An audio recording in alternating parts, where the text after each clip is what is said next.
استاد بھی اب مشنری نہیں رہا، وہ اب پیشہ ور استاد ہے۔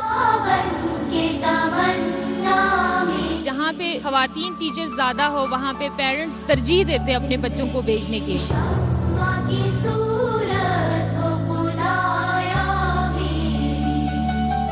استاد وہی بنے جو معلم اور مربی بننا چاہتا ہے۔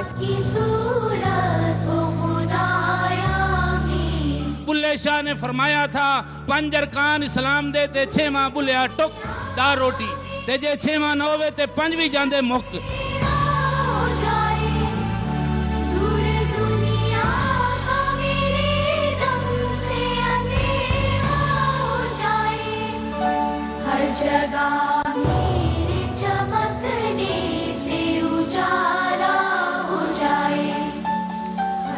بسم اللہ الرحمن الرحیم، السلام علیکم ناظرین۔ آج کا جرگہ 2013 کے سال کا آخری جرگہ ہے۔ 2 دن بعد ہم نئے سال یعنی 2014 میں داخل ہوں گے۔ ہم نے ضروری سمجھا کہ ہمارے سال کا یہ آخری جرگہ ہم معماران قوم کے ساتھ منا لیں، ان کو سنیں کہ جو اس ملک کا سب سے اہم طبقہ ہے، جو اس ملک کا سب سے معزز طبقہ ہے، جو اس ملک کا سب سے محترم طبقہ ہے، لیکن جو اس ملک کا سب سے شاید اگنورڈ طبقہ ہے، یعنی اساتذہ کرام۔ آج میری اور آپ کی خوش قسمتی ہے کہ خیبر پختونخوا سے لے کر سندھ تک، گلگت بلتستان اور آزاد کشمیر سے لے کر بلوچستان تک، اور وسطی پنجاب اور اسلام آباد سے لے کر جنوبی پنجاب تک ملک بھر کی خواتین اور مرد اساتذہ کرام یہاں پہ سینکڑوں کی تعداد میں تشریف فرما ہیں۔ ہم ان کی زبانی ان کے مسائل بھی سنیں گے اور یہ جاننے کی کوشش کریں گے کہ پاکستان جیسے ملک میں جو کہ اسلام کے نام پہ بنا تھا، اس ملک میں اساتذہ کا مقام کیا ہے، کیا ہونا چاہیے اور کیا ہو سکتا ہے۔ یہ بھی ہم جانیں گے کہ آج اگر استاد کو اس کا صحیح مرتبہ اور مقام پاکستان میں نہیں مل رہا تو اس کا ذمہ دار کون ہے؟ ہمارا حکمران طبقہ ہے، ہمارے سیاستدان ہیں، یا کہ پھر خود اساتذہ کرام ہیں؟ جو شرکاء یہاں پہ اسٹیج پہ تشریف فرما ہیں، سب سے پہلے ان کا تعارف کرائے دیتا ہوں۔ جناب علامہ راغب نعیمی صاحب محتمم ہے جامعہ نعیمیہ لاہور کے، ان کے ساتھ تشریف رکھتے ہیں ہمارے ملک کے ممتاز مذہبی اسکالر اور دانشور جناب خورشید احمد ندیم صاحب، ان کے ساتھ تشریف فرما ہیں صوبہ بلوچستان کے وزیر تعلیم سردار رضا محمد بڑیچ صاحب، جبکہ اساتذہ کی نمائندگی یہاں سٹیج پہ کر رہے ہیں اللہ بخش قیصر صاحب، جو کہ مرکزی صدر ہے متحدہ محاذ اساتذہ پاکستان کے اور مرکزی صدر ہیں پاکستان ٹیچرز ایسوسی ایشن کے۔ ان کے ساتھ تشریف فرما ہیں جناب عبد المناف صاحب، جو کہ چیئرمین ہیں متحدہ محاذ اساتذہ خیبر پختونخوا کے، اور ان کے ساتھ تشریف فرما ہیں حاجی محمد اشرف خاص خیری صاحب، جو کہ صدر ہیں گسٹا سندھ کے۔ میں جاننا چاہوں گا اللہ بخش قیصر صاحب، آپ یہ بتائیے کہ کیا پاکستانی معاشرے میں استاد کو اس کا اصل مقام مل رہا ہے؟ نہیں مل رہا ہے۔ کیا مقام ہونا چاہیے تھا جو کہ نہیں مل رہا؟ مقام تو وہ ہونا چاہیے نا کہ استاد عدالت میں جائے اور اس عدالت کے جتنا عملہ ہے بمع جج وہ احتراماً کھڑا ہو جائے اور پتہ چلے کہ استاد آیا ہے۔ یہ عبد المناف صاحب، اگر اس جج کو بھی پڑھایا تو اسی استاد نے ہے، یہ اس بات کا ثبوت نہیں ہے کہ اس استاد کی تربیت میں کوئی فرق ہے، اس لیے وہ جج اس کا جائز مقام نہیں دے رہا؟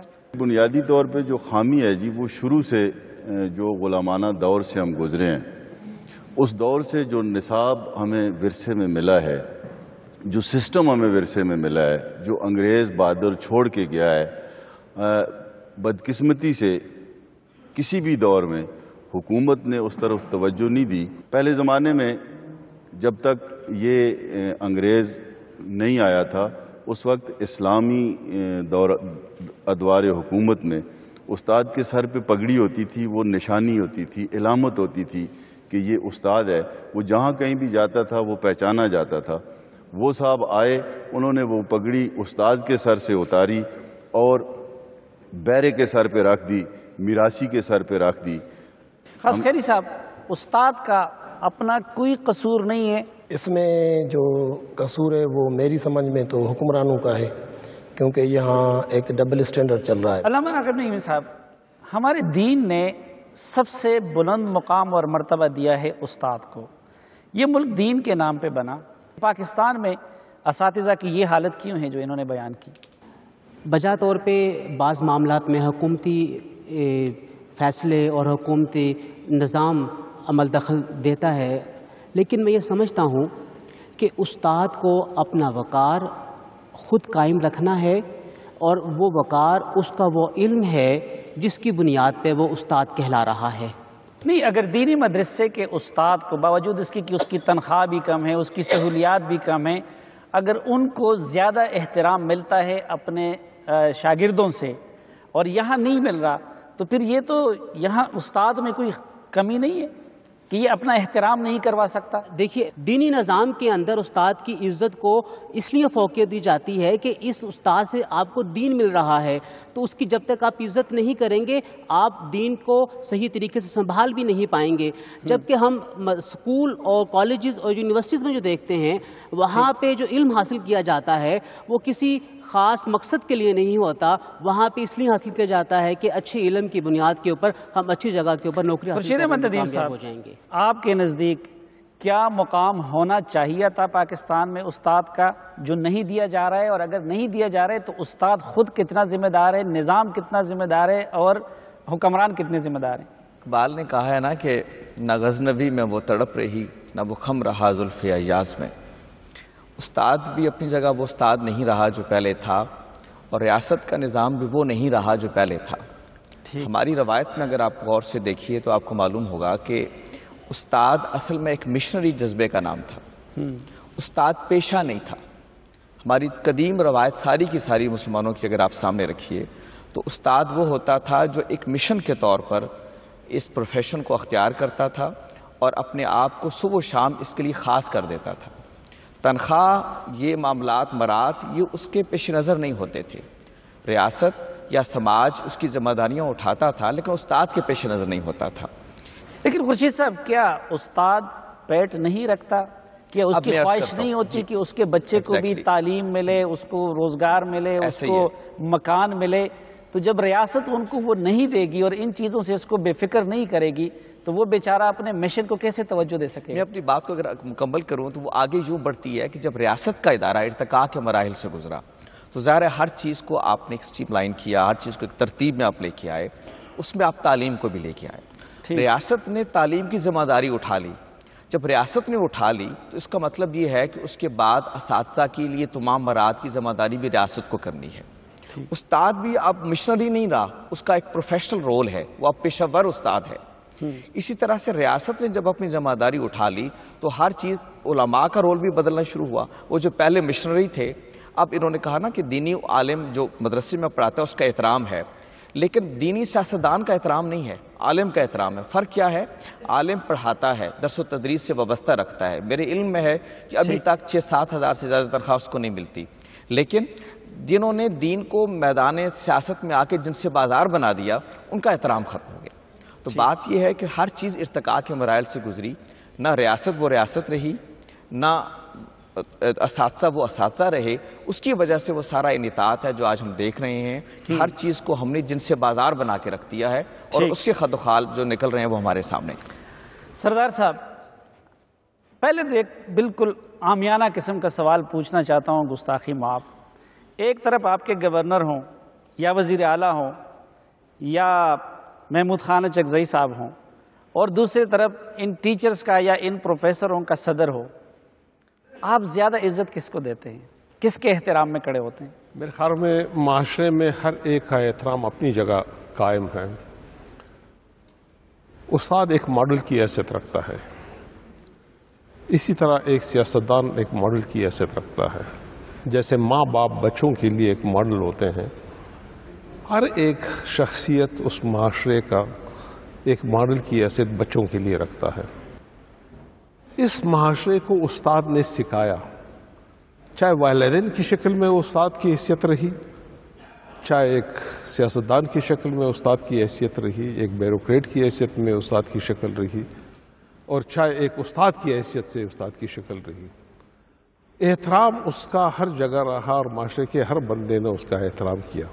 لیکن ایک وجہ یہ نہیں ہے کہ جو ہمارا رولنگ کلاس ہے وہ تو ان اسکولوں میں پڑھتا ہی نہیں ہے، وہ تو اپنے بچوں کو بھی باہر بھیجتا ہے۔ اب اگر رولنگ کلاس نے کوئٹہ کے اسکول میں پڑھا ہوگا تو وہ اس استاد کو عزت دے گا، اس لیے وہ باہر کے استاد کو یا آقاؤں کو تو پھر عزت دیتا ہے، لیکن اس سے چونکہ پڑھا نہیں ہے اس لیے اس کو عزت نہیں دیتا۔ اب اس کی بات اگر ہم کرتے ہیں تو اس میں میرا خیال میں بہت ساری چیزیں آ جاتی ہیں۔ سب سے بڑا مشکل یہ ہے کہ آیا ہم نے اسکول سسٹم کو اتنا بہتر بنایا کہ ہمارا بچہ جا کے وہاں پڑھے؟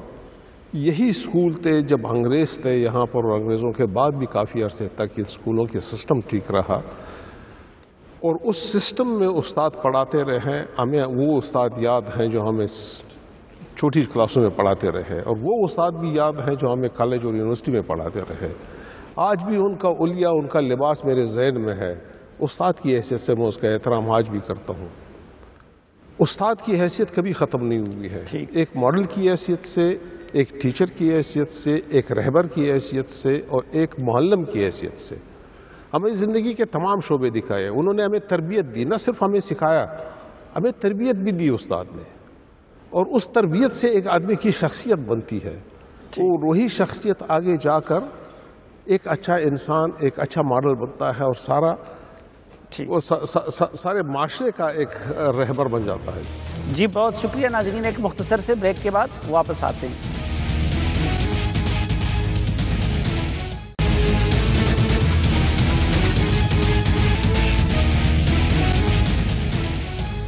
ایک بار پھر خوش آمدید آپ کو جرگے میں۔ آج کا جرگہ اساتذہ کرام کے نام ہے، اور ہمارے ساتھ تشریف فرما ہیں ماہر تعلیم بھی اور اساتذہ کرام کے نمائندے بھی۔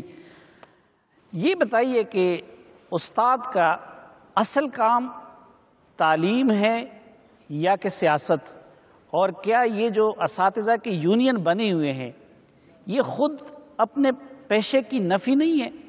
آئین پاکستان میں یونین کا حق دیا گیا ہے، تو اس لحاظ سے صرف اساتذہ ہی نہیں، جو یونیفارم والے لوگ ہیں نا، ان کو نکال کر باقی تمام سرکاری ملازمین، غیر سرکاری ملازمین، سب لوگوں کی یونینیں ہیں، اس لیے اس کو پیشے کی نفی نہیں کہا جا سکتا۔ نہیں، وہ تو ملازمین ہیں نا، وہ تو پیشہ ور لوگ ہیں، آپ لوگ تو پیغمبرانہ کام کر رہے ہیں۔ اس طرف بھی آتا ہوں، میں نے اگلا سوال کا جواب دیا۔ دوسری بات یہ ہے کہ استاد کا جو فرض ہے وہ بچوں کو علم سے، زیور علم سے آراستہ و پیراستہ کرنا ہے۔ یہ اس کے آگے دو پہلو ہیں، ہم اسے ایک تو عبادت سمجھ کر کرتے ہیں، ڈیلیور کرتے ہیں، اپنے پاس جو علم ہوتا ہے بچوں کو عبادت سمجھ کر ڈیلیور کرتے ہیں، اور دوسری طرف اس کے یہ ہے کہ ہم اپنا اس کو روزگار بھی سمجھتے ہیں۔ میرا زندگی میں آج تک چالان پولیس نے نہیں کیا۔ اچھا، 78 سے میں بائک چلا رہا ہوں۔ لیکن آپ نے بھی کبھی قانون کی خلاف ورزی نہیں کی ہوگی نا؟ کہ کیے؟ نہیں، وہ ڈرائیونگ لائسنس وغیرہ پوچھ سکتے ہیں نا، وہ نہیں ہے میرے پاس، اچھا، تو کبھی انہوں نے چالان نہیں کیا۔ آپ ڈرائیونگ لائسنس کے بغیر موٹر سائیکل چلاتے؟ شہر میں ہی رہنا ہوتا ہے، کتنا سفر کرنا ہوتا ہے۔ اچھا، تو لائسنس کے بغیر، یہاں ساری دنیا لائسنس کے بغیر چل رہی ہے، ٹھیک، یہاں حکومتیں لائسنس کے بغیر چل رہی ہیں، اگر ہم لائسنس کے بغیر موٹر سائیکل چلا لیتے ہیں تو اچھا یہ عبدالمناف صاحب یہ بتائیے کہ ایک تو جو ٹیچرز ایسوسیشنز بنی ہیں، جو یونینز بنی ہیں، آج تک اس نے استاد کے احترام کو بحال کرنے کے لیے کیا کردار ادا کیا ہے؟ تو ایک تو یہ بتائیے کہ ابھی تک اس حوالے سے استاد کی عزت و احترام کو بڑھانے میں آپ لوگوں کی کنٹریبیوشن کیا ہے، اور دوسرا کیا وہ استاد اپنا احترام کروا سکتا ہے باہر کی سوسائٹی سے جو بغیر ڈرائیونگ لائسنس کے موٹر سائیکل چلا رہا ہوں؟ جہاں تک تنظیموں کا تعلق ہے، یونینز، ایسوسیشنز یا تنظیمیں وہاں پہ اس ڈپارٹمنٹ میں مارد وجود میں آتی ہیں جہاں پہ اساس محرومی جرم لیتا ہے۔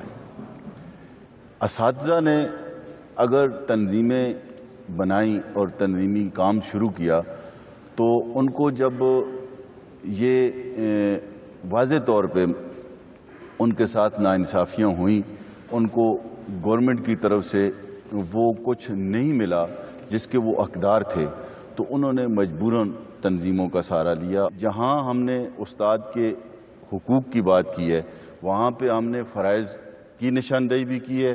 کسی کے خلاف تعدیبی کارروائی کی ہے یونین نے کہ وہ کلاس سے غیر حاضر رہا؟ میرے خیال میں جی یہ تو گورنمنٹ نے ایک پورا سیٹ اپ بنایا ہوا ہے، یہ ضرور ہے، یہ میں بڑی آپ فرما رہے ہیں کہ ہم فرائض کو بھی یاد دہانی کراتے ہیں۔ میری عرض سنیں کہ میری تنظیم کے جو عہدیداران ہیں، یہ میری جو بات ہے یہ آن ایئر جائے گی، سارا ڈپارٹمنٹ بھی دیکھے گا، سارا صوبہ بھی دیکھے گا، جس نے کسی ٹیچر کو غیر حاضر پکڑا یا کام میں کوتاہی کرتے ہوئے پکڑا یا اس نے کوئی غلط کام کیا، ہم نے تحقیق کی، اگر واقعی اس کی غلطی ہے تو یہ آپ کو خیبر پختونخوا سے پتہ چلے گا کہ ہم نے اس کا ساتھ نہیں دیا۔ خاص خیری صاحب، اس کی کیا وجہ ہے کہ سرکاری اسکول کے ٹیچر کو اپنے شاگرد سے اتنی عزت نہیں ملتی جو مدرسے کے کم تنخواہ لینے والے ٹیچر کو ملتی؟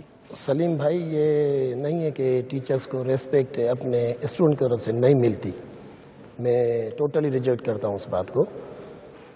اس میں اور فرق یہ ہے، جو دینی مدرسے کا ٹیچر ہے، اگر ان کے مسائل گورنمنٹ کے پاس ہوتے ان ٹیچرز کے، اور گورنمنٹ مان بھی لیتی اور وہ حل بھی نہیں کرتی، سرکاری اسکول کے ٹیچر کو بھی پراپر عزت اور احترام ملتا ہے؟ بالکل ملتا ہے۔ سیاسی مداخلت سے آپ لوگ تنگ ہیں؟ بالکل ہم تنگ ہیں، میں کہہ رہا ہوں یہ اساتذہ کی تنظیمیں سیاسی بنیادوں پہ کیوں ہے کہ جماعت اسلامی کی اپنی اساتذہ کی تنظیم ہے، این پی کی اپنی ہے، پیپلز پارٹی کی اپنی ہے، پھر یہ کیوں ہے؟ سیکنڈری ٹیچر ایسوسیشن میں کوئی سیاسی تنظیم نہیں، پیور جو ہماری ایسوسیشن ہے وہ غیر سیاسی ہے، اور ہم صرف ٹیچرز کے مسائل اور ٹیچرز کی فیئر ویل کے لیے ہم کام کر رہے ہیں۔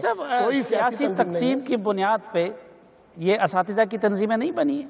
یہ بات صحیح کہہ رہے ہیں۔ اب اگر سے ابھی تک جو ہمارے اسکول ہیں وہ بڑی حد تک اس بدعت سے پاک ہیں، یہ کالجوں کی سطح پہ، یونیورسٹیوں کی سطح پہ ہے، طلباء تنظیمیں بھی ہیں اور اساتذہ کی تنظیمیں بھی ہیں، اسکول کی سطح پہ نہیں ہیں۔ اور کالج کی سطح پہ جہاں ہیں، دونوں نے مل کے تعلیم کا ستیہ ناش کر کے رکھ دیا۔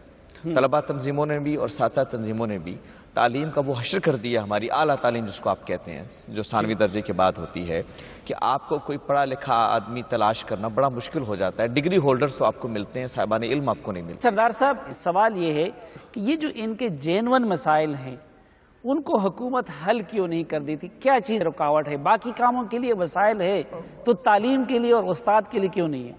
اب ایک بات یہ آتی ہے کہ ہم کہاں پر جا کے ایک مطالبہ تسلیم کرتے ہیں جی۔ مطالبات ایک پروسیس ہے جو چلتا ہی رہتا ہے جی۔ اگر آپ ایک مطالبہ پورا کرتے ہیں تو دوسرے مطالبے کا تقاضا ہوتا ہے، اگر آپ دوسرا پورا کرتے ہیں تو اس کے بعد ایک اور تقاضا ہوتا ہے۔ بات صرف یہی ہے کہ میں نے آپ سے عرض کیا کہ اگر آپ اس کی مشکلات کو دیکھتے ہیں تو حکومت، اور خاص کر یہ موجودہ حکومت جو ہے ہماری بلوچستان میں بھی اور میرا خیال ہے پاکستان میں فیڈرل گورنمنٹ جو ہے وہ بھی یہی کوشش کر رہی ہے کہ جو جائز مطالبات ہیں وہ تسلیم کیے جائیں۔ نہیں، جائز مطالبات نہیں۔ اب بات یہ ہے کہ سردار صاحب، اگر جرنیل، جج، جرنلسٹ، سیاستدان، حکمران سب اس استاد کے ہاتھ سے نکلتے ہیں اور سب یہ استاد بناتے ہیں، تو کیا اس استاد کی تنخواہ اور مراعات ان سب سے بڑھ کے نہیں ہونی چاہیے؟ بات صرف یہی ہے جی، بات یہی آتی ہے کہ اب ایک خاص پروفیشن میں رہ کے ایک خاص مراعات کی اگر بات کرتے ہیں تو بالکل بجا ہے، لیکن اگر اس کا امپیکٹ باقی سروسز پہ بھی پڑتا ہو تو بہت ساری چیزیں حکومت کو سوچنی ہوتی ہیں۔ ہم یہ نہیں کہتے ہیں، میں خود ایز اے ٹیچر رہا ہوں، میں فخر کرتا ہوں کہ میں ٹیچر کی حیثیت سے میں نے اپنا کیریئر سٹارٹ کیا۔